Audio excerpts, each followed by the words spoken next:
おはようございます。 안녕하세요. 塩釜トムシビチャペルで牧師を務めております三好でございます。 그리스도 시오가마 토모시비 채플의 목사를 맡고 있는 미요시 크니오라고 합니다. 今日は、せっかく韓国語に翻訳していただいたんですね。だから 오늘은 画面でそれも見られるようにしときました。 한국어로 이렇게 번역이 돼 있어서 한국어도 번역한 것도 같이 볼 수 있도록 했습니다. はい。見えますか？ごめんなさいね。なんでしょう。どうぞ。はい、どうぞ。大丈夫です。大丈夫？はい。ですね。はい。本当に翻訳してくださった方に感謝です。 번역해 주신 분께 감사를 드립니다. いいですか。また、聖書の朗読ありがとうございます。 성경 읽어주셔서 감사합니다. 今日は講談交換ということで、ゴスペルファミリーの講談交換ということでですね、こちらの先生でいらっしゃいます安淳先生が私どもの教会の方に来ていただきまして、また私は今皆さん見ての通りにこちらに来ております。 오늘은 가스펠 패밀리 강단 교환으로 안 목사님은 그리스도 시오가마 토모시비 채플에 계시고요. 저는 이렇게仙台 사랑의 교회에 와 있습니다.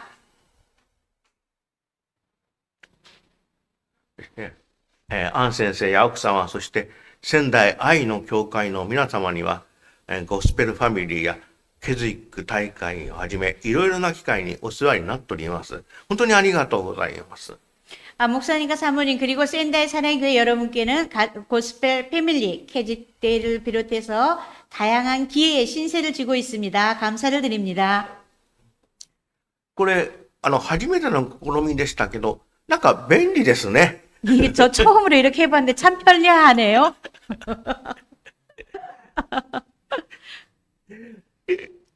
自己紹介として、私の趣味は韓国ドラマです。俳優のソン・スンホンさんや女優のオム・ジェンファさんなどが好きです。 저의 취미는 한국 드라마를 보는 건데요. 거기 송승헌 씨나 배우 엄정화 씨를 좋아합니다. 韓国ドラマの話をすると終わらないので、すぐ終えます。 그 드라마를 얘기하면 끝이 안 나니까. 失礼。今日のテーマは、祝福と信仰の試練です。聖書箇所は創世記22章1から14節ですが、内容的にはもう少し広がりがあります。 오늘의 주제는 축복과 신앙의 시련입니다. 성경은 창세기 22장인데요. 1절에서 14절입니다. 내용은 좀 범위가 넓습니다. 皆様もご存知の方が多い有名なイサクの反祭と呼ばれる箇所です。反祭とは神様に全てを焼き尽くす全焼の生贄を捧げることです。では、創世記22章をお開きください。 여러분도 아시는 분들이 많은 유명한 이삭의 번제라고 불리는 곳인데요. 번제는 하나님께서 전제의 제물을 바치는 것입니다. 자, 그럼 성경 창세기 22장을 펴보시길 바랍니다. 質問、ちょっと質問です。皆さんこれ、よくご存知ですよね。 질문입니다. 여러분 잘 알고 계시지요? はい。大丈夫ですね。はい。主人公は信仰の父と呼ばれるアブラハムと神様から一人息子と認められたイサクです。 주인공은 신앙의 아버지라고 불리는 아브라함과 하나님으로부터 애아들로 인정받은 이삭입니다.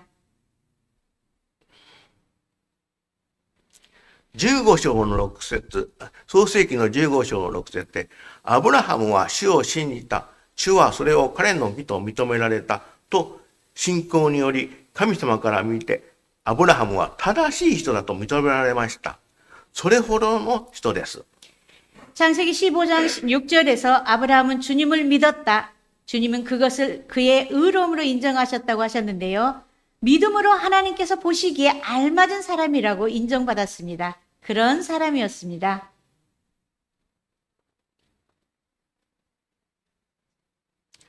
皆様もお気づきだと思います。アブラハムは信仰の父と呼ばれるほどの信仰を得たものですが、しかし、その信仰が熟すまで、完成するまでには失敗もしています。 여러분들도 눈치채셨겠지만 아브라함은 신앙의 아버지라고 불릴 만큼 믿음을 얻은 그런 사람이었습니다. 그렇지만 그 신앙이 무르익을 때까지 정말 실패도 하고 있습니다. 例えば、神様から多くの子孫につながる子供が与えられるという約束をされながら、なかなか子供が得られず、妻のサラに仕えていた奴隷、ハガルとの間にイシュマエルという子供を作ります。これは創世記16章に書かれていることです。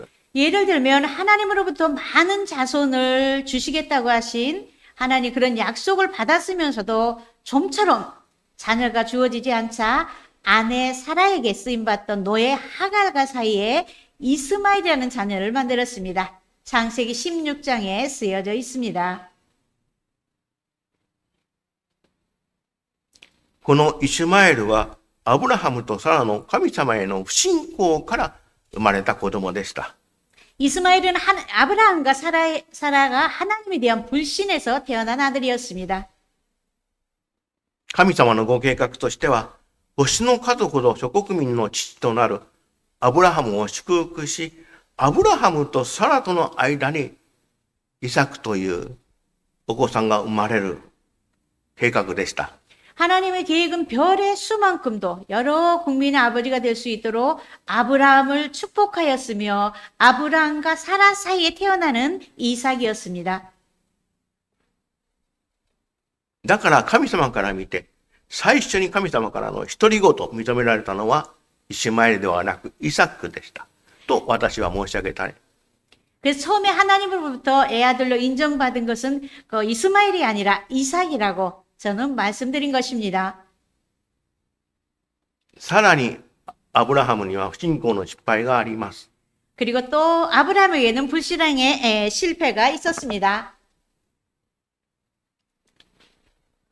住んでいるところの飢饉でエジプトに逃れたとき、妻のサラがあまりにも美しいので、自分の妻だと知られると、殺されて妻が奪われるのではないかと心配して、妹だと嘘をつきます。 기근으로 인해서 이집트로 도망갔을 때 사라가 너무너무 아름다워서 자신을 아내라고 알려지면 죽임을 당할지도 모른다, 빼앗길지도 모른다 해서 여동생이라고 거짓말을 했습니다. 確かに厳密には妹だとは言えないわけではないのですが、これは神様への信仰から神様を信じられなくて妹だと言ったわけです。 엄밀히 말하면 여동생이라고 말할 수 없는 것은 아니지만 하나님에 대한 불신에서 여동생이라고 한 것입니다. アブラハムは神様から祝福されています。 아브라함은 하나님의 축복을 받고 있었습니다. アブラハムとサラから生まれる子供、それから多くの子孫が生まれるという約束です。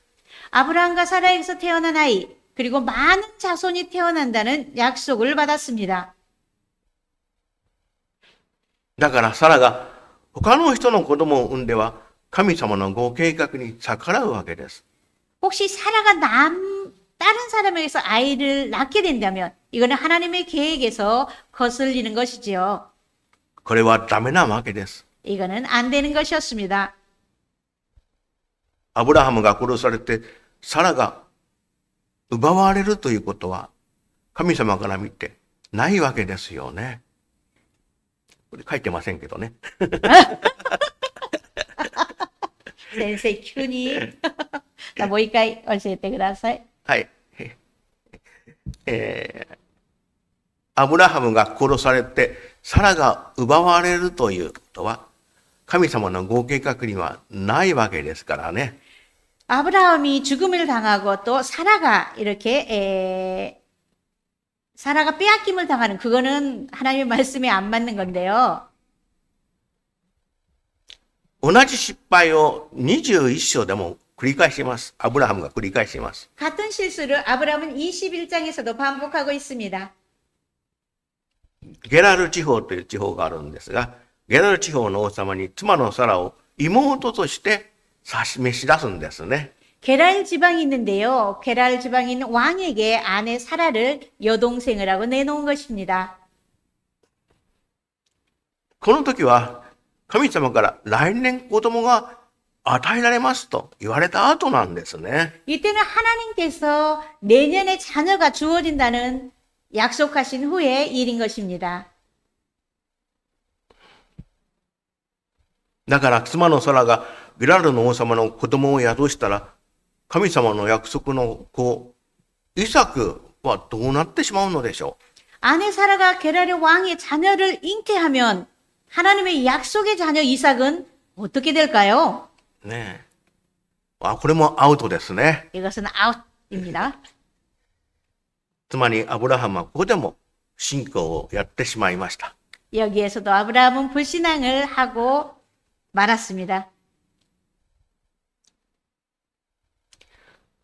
でもですね、いずれの場合もアブラハムのこの信仰の失敗、神様がリカバリーしてくださいました。 그렇지만 하나님께서는 아브라함의 실패도 회복해 주셨습니다.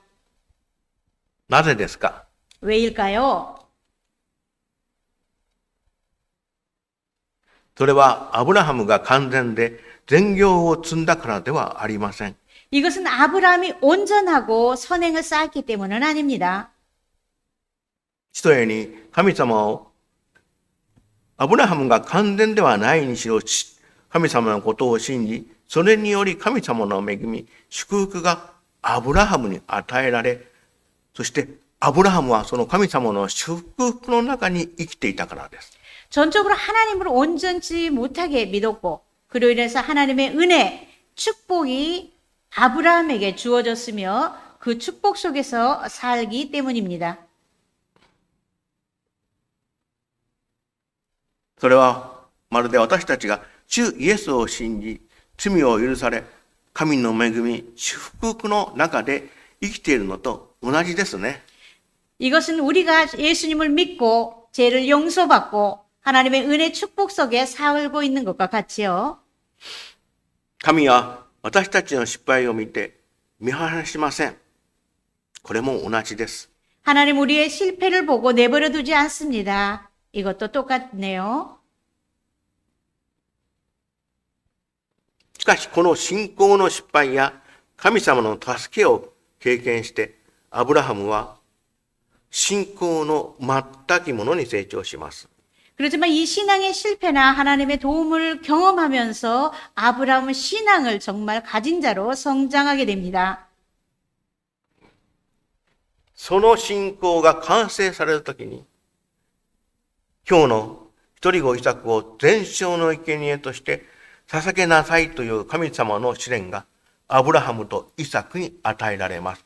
이 믿음이 완성될 때 오늘의 애아들 이삭을 전제의 제물로 바치라는 하나님의 시련이 아브라함과 이삭에게 주어집니다. イサクの反祭と呼ばれる試練です。信仰のテストなのです。 이것은 바로 이삭의 번제라고 하는 시련입니다. 신앙의 테스트인 것입니다. 新約聖書、コリントの信徒への手紙1の方にこうあります。10章13節。あなた方を襲った試練で人間として耐えられないようなものはなかったはずです。神は真実な方です。あなた方を耐えられないような試練に合わせることはなさらず、試練とともにそれに耐えられるよう逃れの道も備えてくださいます。 고린도전서 10장 13절 말씀에 사람이 감당할 시험 밖에는 너희가 당한 것이 없나니 오직 하나님은 미쁘사 너희가 감당하지 못할 시험 당함을 허락하지 아니하시고 시험 당할 즈음에 또한 피할 길을 내사 너희로 능히 감당하게 하시느라라고 기록되어 있습니다. と書かれています。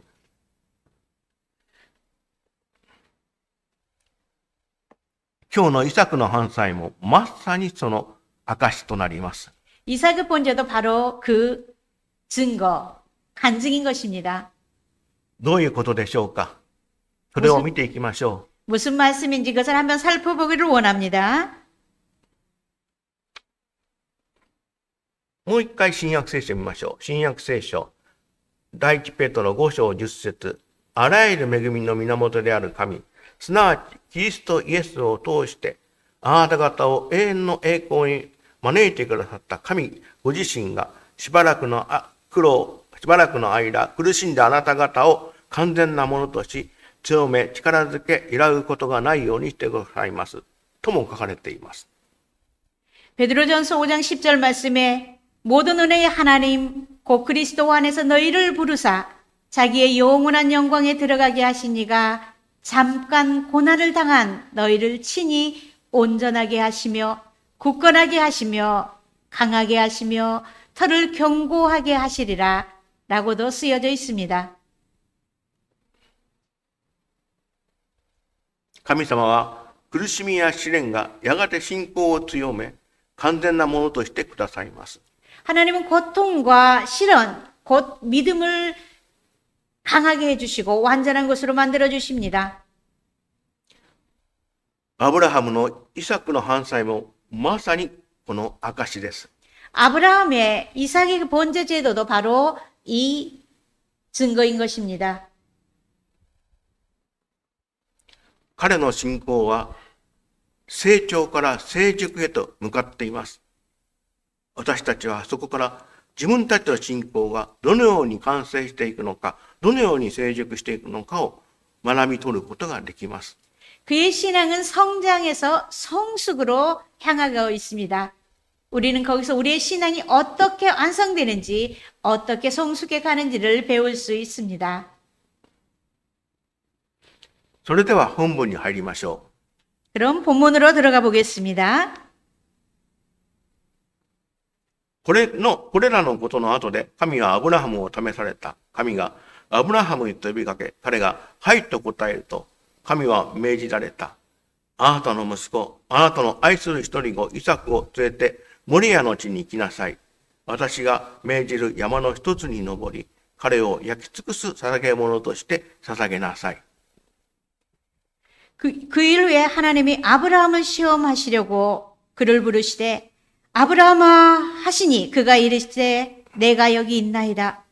여호와께서 이르시되 내 아들 내 사랑하는 독자 이삭을 데리고 모리아 땅으로 가서 내가 내게 일러준 한 산 거기서 그를 번제로 드리라. 次の朝早くアブラハムはロバに蔵を置き、捧げ物に用いる薪を割り、二人の若者と息子イサクを連れ、神の命じたところに向かっていった。 아브라함이 아침에 일찍 일어나 나귀의 안장을 지우고 두 종과 그의 아들 이삭을 데리고 번제에 쓸 나무를 쪼개어 가지고 떠나 하나님이 자기에게 일러주신 곳으로 가더니 イサクはアブラハムが100歳、妻のサラが90歳の時、やっと与えられた念願の一人子です。 아브라함이 100세, 아내 사라가 90세의 겨우 그때 주어진 정말 귀한 애동아들이었습니다. その子を火炙りとして神様に生贄として捧げようというむごい試練です。 이 아이를 불에 태우고 하나님께 제물로 바치라는 것은 정말 끔찍한 시련인 것입니다. 以前のアブラハムなら嘘をついてでも逃げたでしょう。 예전의 아브라함이라면 거짓말을 쳐서라도 도망쳤을 것입니다. しかしアブラハムはいくつもの試練と神様の祝福の約束の確かさを知り、憐れみ深い神様の愛を知っています。 그렇지만 아브라함은 몇 가지 시련과 또한 하나님의 축복의 약속의 그 확실함을 알고 연민이 많은 하나님의 사랑을 알고 있었습니다. 今回はすぐに神様の御言葉に従いました。 이번에는 바로 하나님의 말씀을 따르게 됐습니다. 次の朝早くというアブラハムの行動の速さからそれがわかります。 다음 날 아침 일찍이라는 아브라함의 행동의 속도에서 그것을 알 수 있습니다. 翻訳にはありませんが、これ大切ですよね。 번역이나 지만 그것도 참 중요하지요. 22節5節、22章5節。アブラハムは若者に言った。お前たちはロバと一緒にここで待っていなさい。私と息子はあそこへ行って礼拝をしてまた戻ってくる。 창세기 22장 5절 말씀. 이에 아브라함이 종들에게 이르되 너희는 나귀와 함께 여기서 기다리라. 내가 아이와 함께 저기 가서 예배하고 우리가 너희에게로 돌아오리라 하고.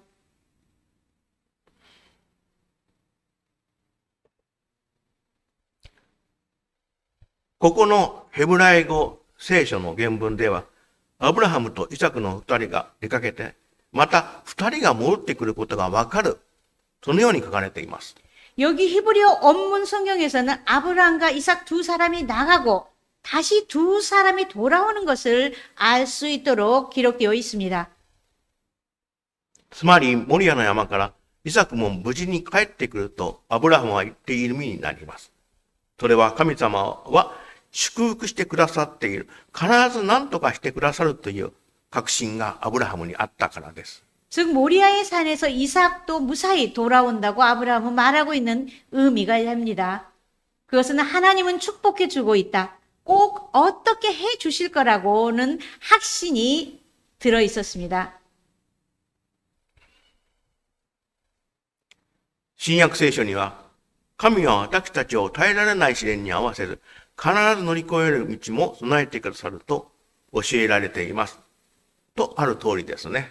신약 성경에는 하나님은 우리를 감당할 수 없는 시련을 당하지 않게 하시고 반드시 이겨낼 길도 마련해 주신다고 가르치십니다. 있는 그대로죠.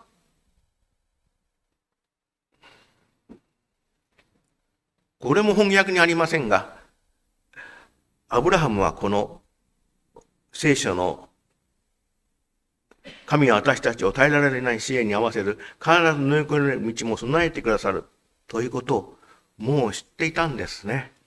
여기는 없지만 하나님은 우리가 감당할 수 없는 시험을 당하지 않게 하신다고 반드시 이겨낼 길도 마련해 주신다는 것을 알고 있었지요.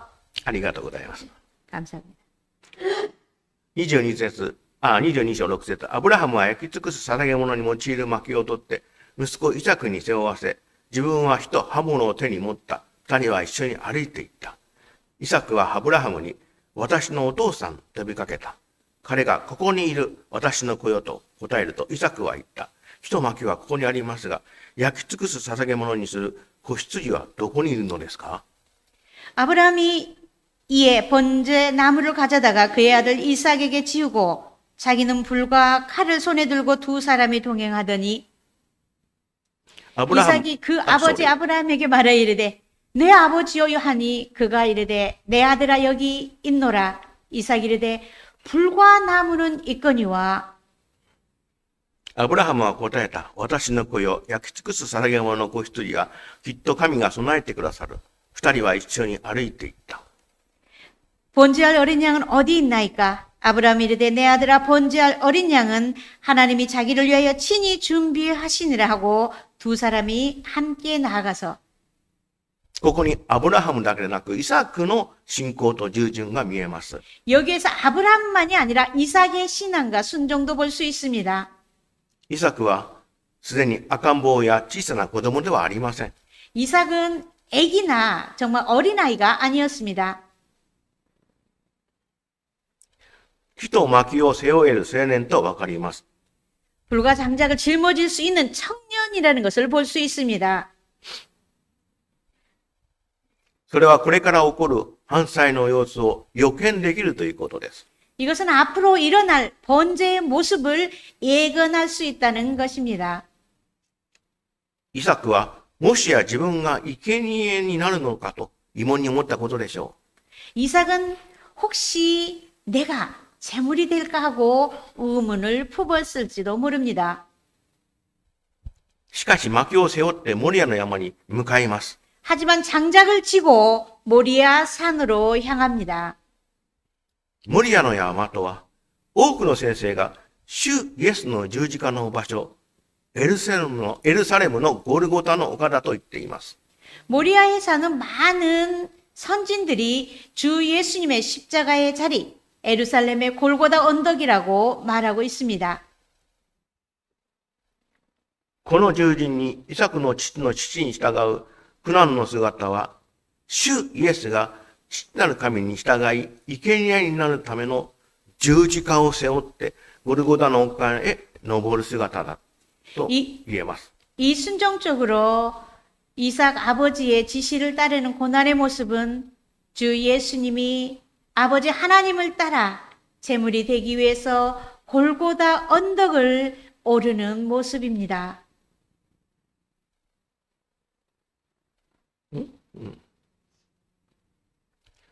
そして、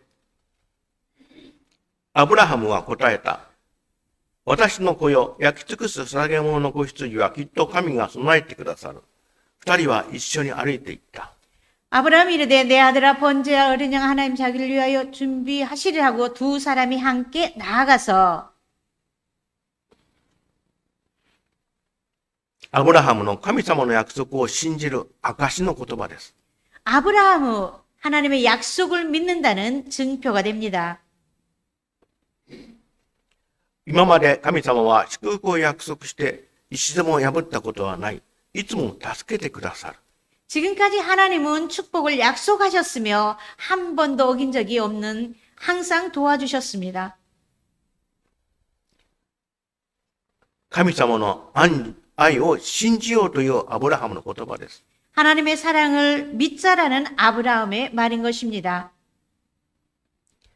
22章9節神が命じられた場所に着くと、アブラハムはそこに祭壇を築き、薪を並べ、息子イサクを縛って祭壇の薪の上に乗せた。そしてアブラハムは手を伸ばして刃物を取り、息子を葬ろうとした。 하나님이 그에게 일러주신 곳에 이른지라 이에 아브라함이 그곳에 제단을 쌓고 나무를 벌려놓고 그의 아들 이삭을 결박하여 제단 나무 위에 놓고 손을 내밀어 칼을 잡고 그 아들을 잡으려 하니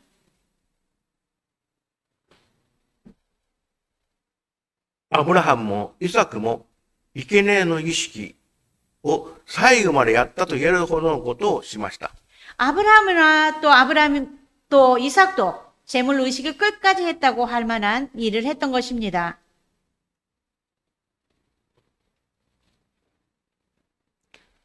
まさにその時、天から主の御使いがアブラハムと呼びかけた。彼がはいと答えると、御使いは言った。その子に手を下すな、何もしてはならない。あなたが神を恐れるものであることが今分かったからだ。あなたは自分の一人子である息子すら私に捧げることを惜しまなかった。 여호와의 사자가 하늘에서부터 그를 불러 이르되 아브라함아 아브라함아 하는지라 아브라함이 이르되 내가 여기 있나이다 하매 사자가 이르시되 그 아이에게 내 손을 대지 말라 그에게 아무 일도 하지 말라 내가 내 아들 내 독자까지도 내게 아끼지 아니하였으니 내가 이제야 내가 하나님을 경외하는 줄을 아노라.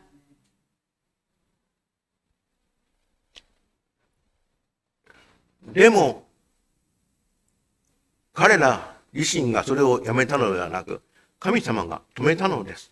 하지만 그들이 아브라함 자신들이 그것을 그만둔 것이 아니라 하나님이 그만두게 하신 것입니다. まさにイサクの命が捧げられる時に、まさにその時に神様は止めに入りました。 바로 이삭의 목숨이 바쳐질 때에 바로 그때에 하나님은 멈추게 하신 것입니다. そしてアブラハムの信仰を神はただ認めたのではなく、実はアブラハムの信仰の従順の完成を神様は判定合格したと認めたのです。 그리고 아브라함의 믿음을 그냥 인정한 것이 아니라 사실 아브라함의 믿음의 순종 완성을 하나님은 인정하신 것입니다. これは私たちの目指すべき信仰の姿です。 이것은 우리가 지향하고 우리가 바라보아야 할 신앙의 모습입니다.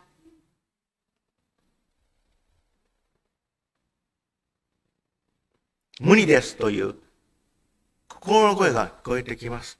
안 됩니다. 무리입니다라는 마음의 소리가 들려옵니다.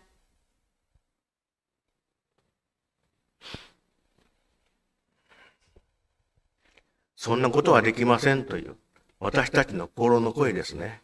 그것은 할 수 없이요 하는 우리의 마음의 소리입니다. そうですね。 그렇죠? 人には無理ですが、神様には不可能がありません。 사람에게는 무리 불가능하지만 하나님에게는 불가능이 없습니다.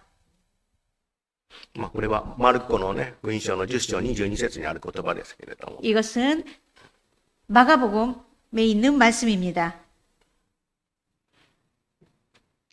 アブラハムの信仰を神様が育てたように、神様はあなたの信仰を育ててくださいます。 아브라함의 믿음을 하나님이 키우셨던 것처럼 하나님은 우리의 믿음도 키우고 계십니다. あなたにも神様を信じる信仰者ならどなたでも不可能はありません。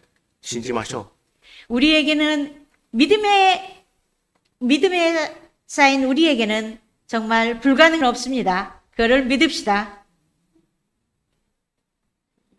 アブラハムは目を凝らして見回すと、するとシソの木の茂みに一匹の親木が角を捉えていました。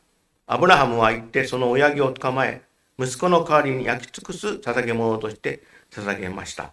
アブラハムはその場所をヤウェイルエ、アドナイイルエ、主は備えてくださると名付けた。そこで人々は今日でも主の山に備えありと言っている。 13절에서 14절 말씀에 보면 아브라함이 눈을 들어 살펴본 즉 한 순양이 뒤에 있는데 뿔이 숯불에 걸려 있는지라 아브라함이 가서 그 순양을 가져다가 아들을 대신하여 번제로 드렸더라. 아브라함이 그 땅 이름을 여호와 이레라 하였으므로 오늘날까지 사람들이 이르기를 여호와의 산에서 준비되리라 하더라. これもう翻訳にありませんけどね。こちらの州法の方には、アドナイイルエって書いてます。 주보에 보면 여호와 이레가 써 있지요. はい。で、私の聖書の方には、ヤフェイルエと書いてあるんですね。 저희의 성경에는 야훼 이레, 여호와 이레라고 써 있습니다. アドナイイルエもヤフェイルエも同じです。 여호와 이레는 똑같습니다. 神様のことです。 하나님의 말씀입니다. 神様はイサクの代わりに一匹のお羊を備えてくださいました。 하나님께서 이삭 대신에 한 마리의 순양을 준비해 주셨습니다. ヤギではありません。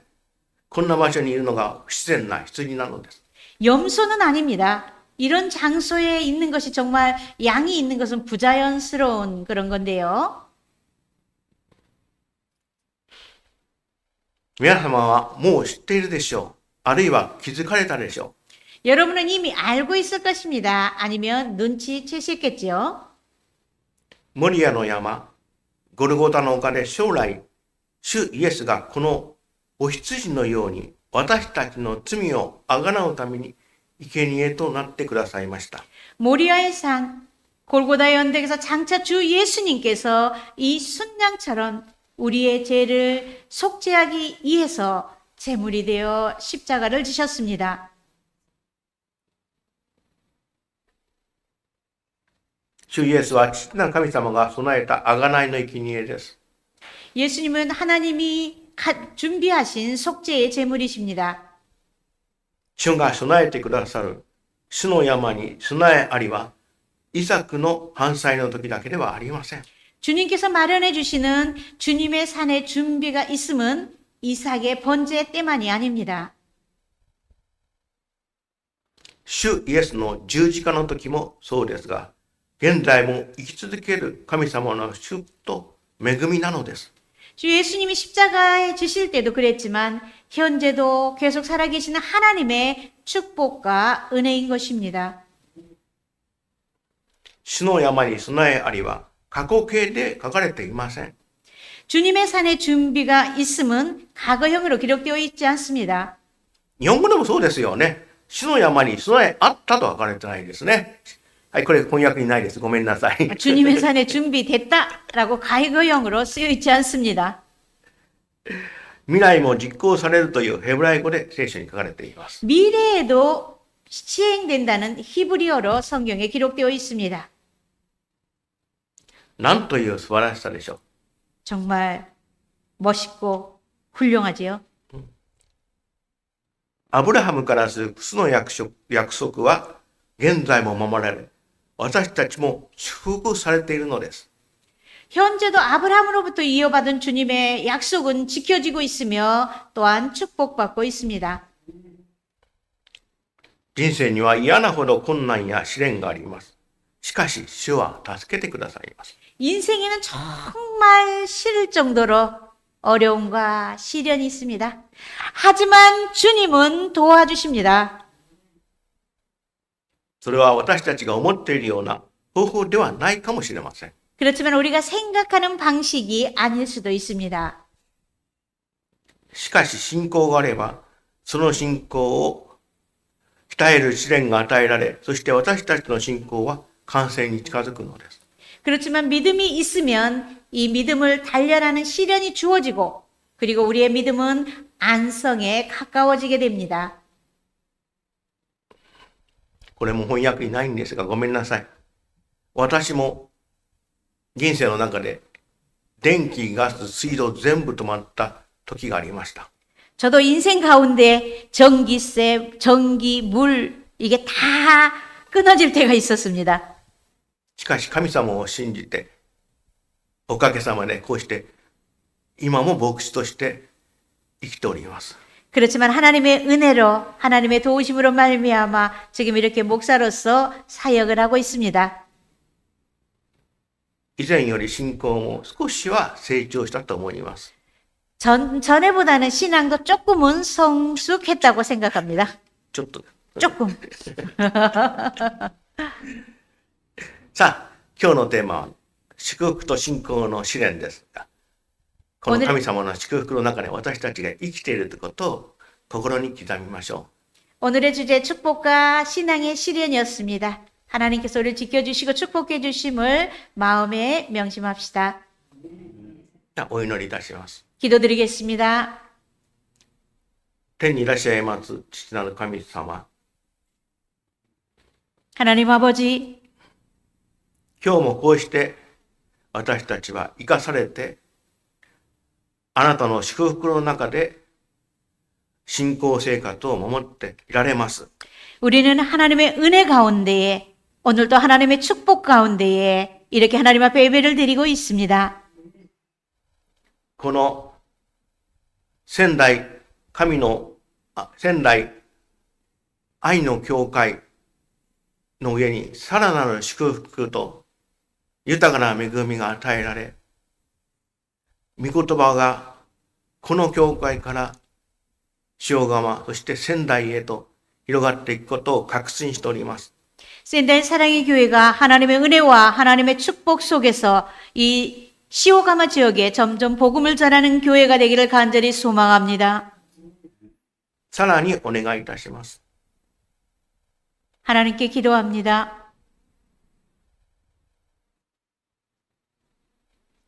信じて感謝して、主イエスのお名前でお祈りをお捧げいたします。 믿고 감사드리며 주 예수 그리스도 이름으로 기도드렸습니다. 아멘. アーメン。どうもありがとうございます。